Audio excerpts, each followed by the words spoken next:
Hey everybody, thanks for tuning in. Today we're going to be putting a radiator fan on our KTM two-stroke here. This is an XCW. We're going to install this. Stick around. First question I should get out of the way is, do you need to install a radiator fan on one of these bikes? And the answer really is, it depends on where you're riding this thing. If you're going to do like hard enduro or soft enduro stuff with your dirt bike, where the speeds are really slow, you're in first gear a lot, maybe you're off the bike pushing it, yeah, you're probably gonna need a radiator fan, especially since these TPI bikes run a little bit hotter on average than the older carburetor bikes. Sorry about my voice, kind of lost it this morning.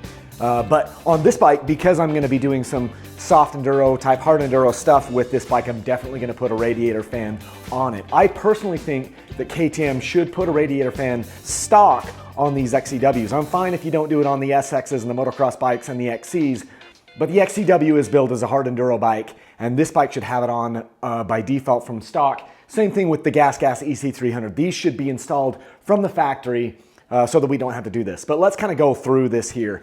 I'm gonna show you exactly how I put these things on. It takes a little bit. You gotta take your tank off. I also like to remove, take the ground off my battery so I take the power out. You're gonna have to run power up to this radiator fan. Some of the kits, like today I'm using a Trail Tech kit, it came with the power wire. I should mention here that if you go to buy this Trail Tech radiator fan kit from Rocky Mountain ATV, they'll say it doesn't work on anything newer than a 2018.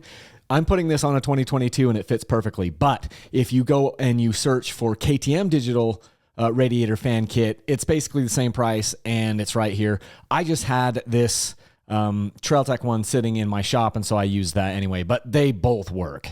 So just make sure that your kit actually comes with a power wire. Some of them have a Y harness where you can turn the fan on and off.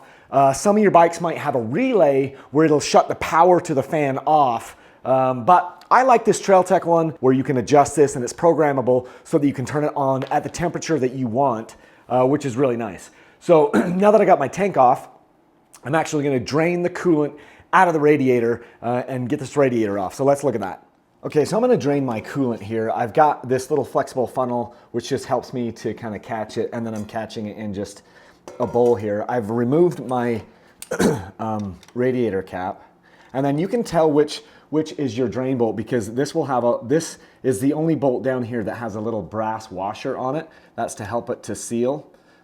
So I'm just gonna loosen that, and it's gonna start to drip already. So I'm gonna try to hold all this and try to make it so I don't spill too much. But this little bolt here is our drain.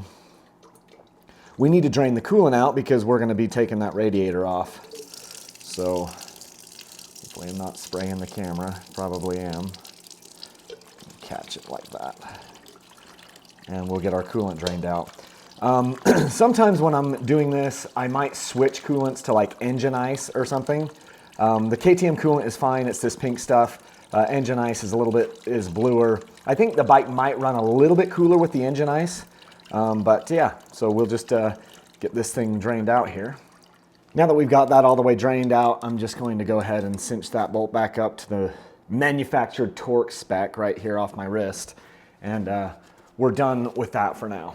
Now that the radiator is drained, we're gonna remove the radiator. So it's gonna be this bolt here, this bolt down here. We're gonna loosen this hose clamp right there. We're gonna loosen this hose clamp right here, and we're gonna loosen this hose clamp over here. In order to get to this and make it a little bit easier, I'm just gonna take my pipe off, which is gonna be this bolt here. There's a bolt right down here on the other side, and then the springs.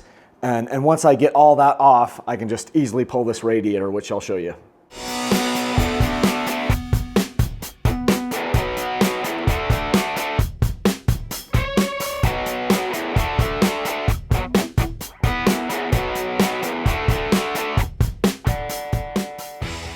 Okay, now we've got the radiator drained and on the bench, and we're gonna go ahead and put our fan on here with the thermostat. I just wanna make sure that these wires don't get kind of tucked back behind here. The installation of this is pretty straightforward because there's only one place you can install it, especially on this kit. So we're gonna have a bolt here, and I should call them screws, and then screws on this side. These particular ones, here we go. These particular screws are a T20 Torx, okay? And the thing you need to be careful about is this is going into aluminum. This is not threaded here on the radiator. That is not threaded. You're making your own threads on this side, and on this other side, it's a plastic. It also does not have threads. So you're gonna be making your own threads. So that's something you need to be careful about. The other thing I wanna be careful about is that these screws don't ever come out. So I'm going to use some red Loctite, if I can get this to come out. I'm gonna put red Loctite on each one of these screws because I don't want them to ever come out as long as I have the bike. So again, we're gonna be careful here. I'm gonna take my T20 Torx just on an extension, and I'm going to do my very best to start threading this in. And it's a process. I mean, the thing is, we just wanna get that started as much as I can, and I can't really turn it a whole lot more by hand, so I'm gonna have to put a wrench on this. In this case, I'm just gonna use this socket or this quarter drive ratchet and then just start turning that in, okay? And it's gonna feel weird because you're creating your own threads, and I don't wanna over tighten that. I cannot stress that enough. Do not over tighten that because you're just going into a soft metal there on this side, and we're going into plastic on the other side. So we gotta just be very careful with this. So again, I'll just start that. It helps because if you've got a nut driver, that would be great. I don't have one in here, so I'm just putting an extension on this, and I can start that, get the first few threads to grab, and then I'm going to finish it here with my ratchet. Get that all the way in, and then don't over tighten that. You don't want that to go farmer tight. Same thing on this side here. Get these two started. Right in there somewhere. Now, with me putting Loctite on these things, I've never had one back out. Knock on wood. But I do believe that Loctite will help. I don't know if Loctite is the perfect thing for plastic and aluminum, but it's the best that I have. Right, now we are physically installed. The fan is physically installed on the back of the radiator here. This is our power wire, and this is our temperature probe, temperature sensor.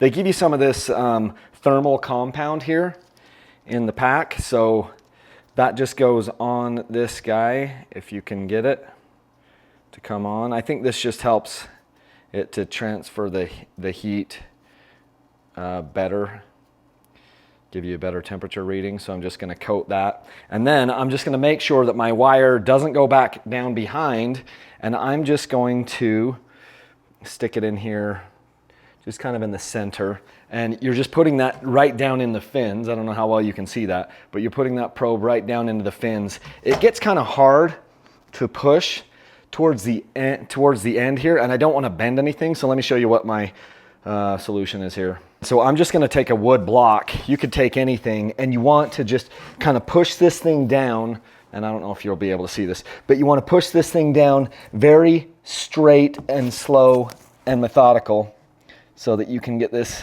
down inside there without bending anything. Just go slow, apply pressure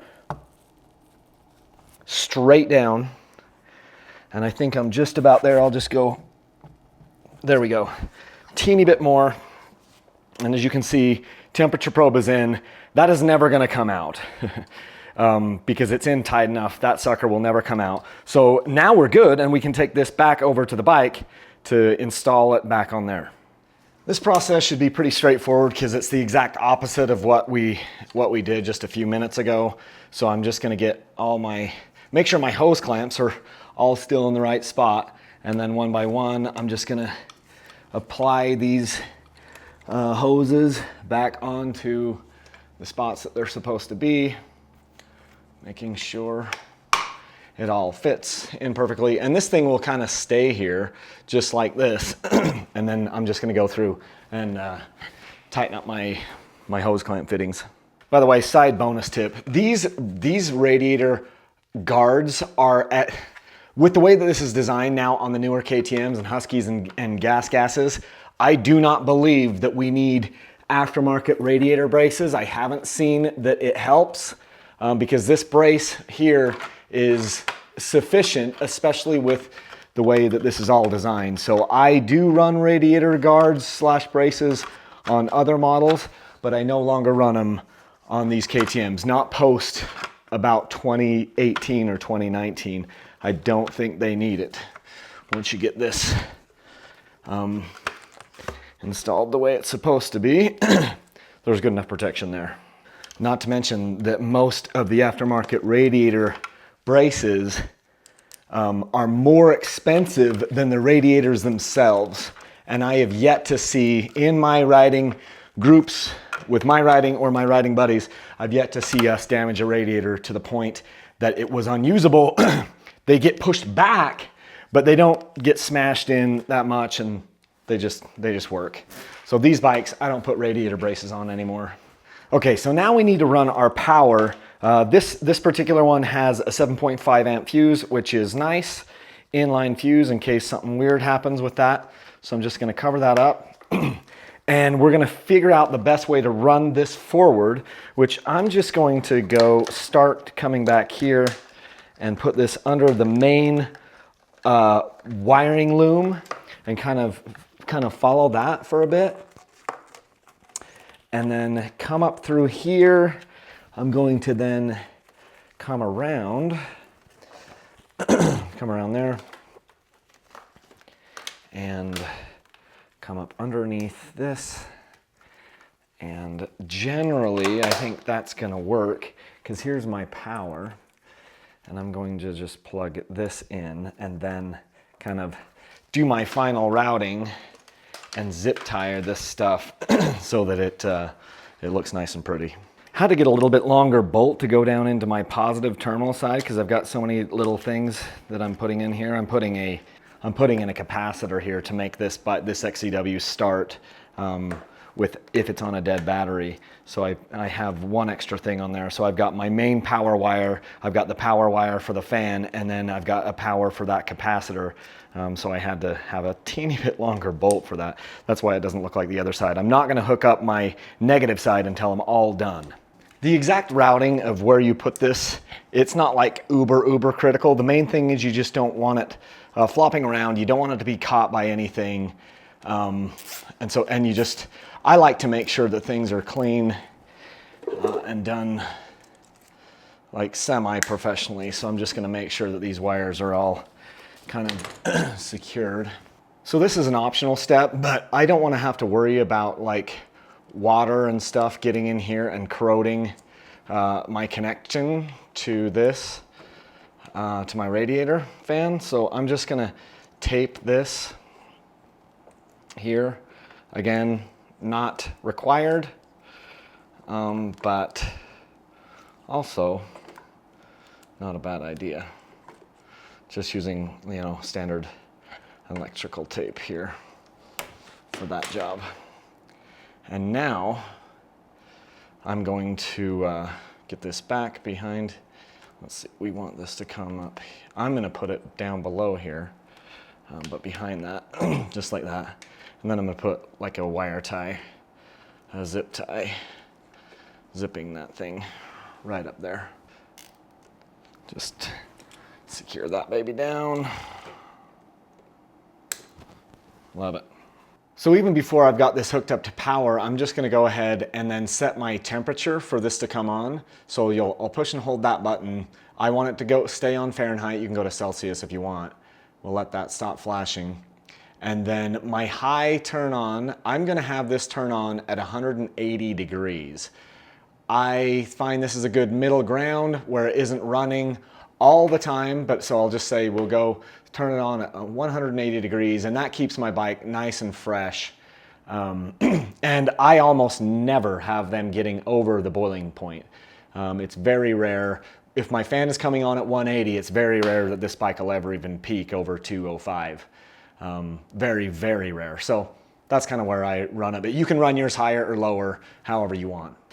So that's basically it, guys. I'm going to put coolant back in this thing. I'm going to use engine ice because this is kind of like my hard enduro / soft enduro bike, and I want to give this thing every opportunity I can to make it run cool.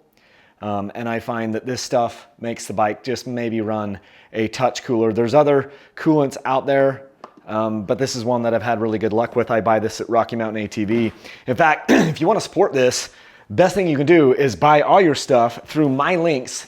My links on my website, my links on my website, dirtbikechannel.com, to go to Rocky Mountain ATV. It doesn't cost you anything, but it does help support the channel here. So the links are down in the video description. I buy all this stuff at full price. Everything I buy at full price, and then I can give you full unbiased reviews.